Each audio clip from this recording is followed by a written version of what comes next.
Now, in the book that followed, I know there was an appendix to the special relativity. Yes, and that was in the 60s, and I wrote a book on special relativity with an appendix which I devoted to perception, and I said that there was an analogy between perception and the way relativity treated things, that you couldn't, according to relativity, everything was related to the way that you interacted with it to observe it, you see, and also according to quantum mechanics, right? Now, see, the point about perception is that it's a dynamic process, that we are constantly doing things and then seeing what happens, right? Handling objects and seeing what happens, or move.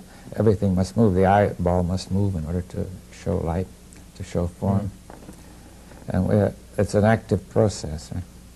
Now, suppose we say we are looking at a circular object, solid, and as we walk around it, it really looks like an ellipse. You know, an artist draws it that way, with perspective. But we know by now that there are different appearances of the circle. We say really it's a circle which is solid, right? Yeah. So we could say the ellipse is their appearance and the circle is the essence, right? But then scientists came along and said that's only an appearance too, because the circle is made of a lot of atoms. It's really mostly empty space, atoms moving there. And therefore the atoms are the essence. Huh?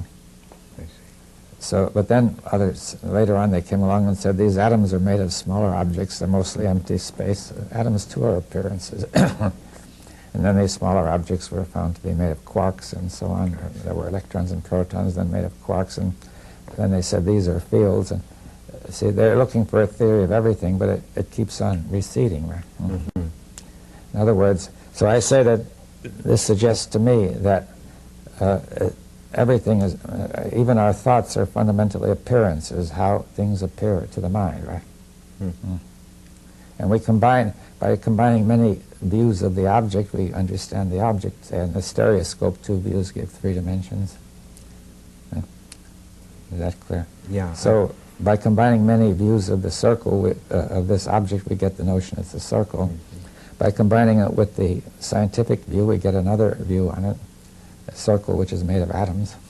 But then another view is the atoms are constituted of smaller particles and so on.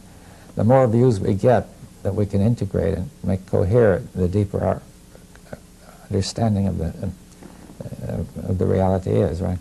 But I say the reality, the essence would be called the true being. That really we never get hold of, right? It's unlimited. Everything, every view is limited. It's like a mirror looking this way. Another, many mirrors. Each one gives a view, a limited view, right? But see, so I said theories don't give final true knowledge.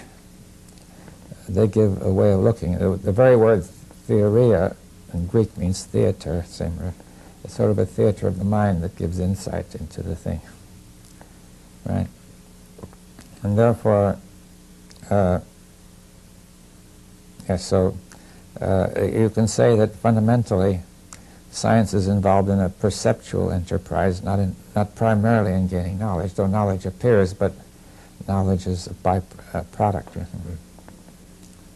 And by understanding the thing, you can coherently, then our contact with it, as long as it is coherent, it shows that our understanding is correct. You see, we must distinguish between correct appearances and incorrect appearances, or illusory, right?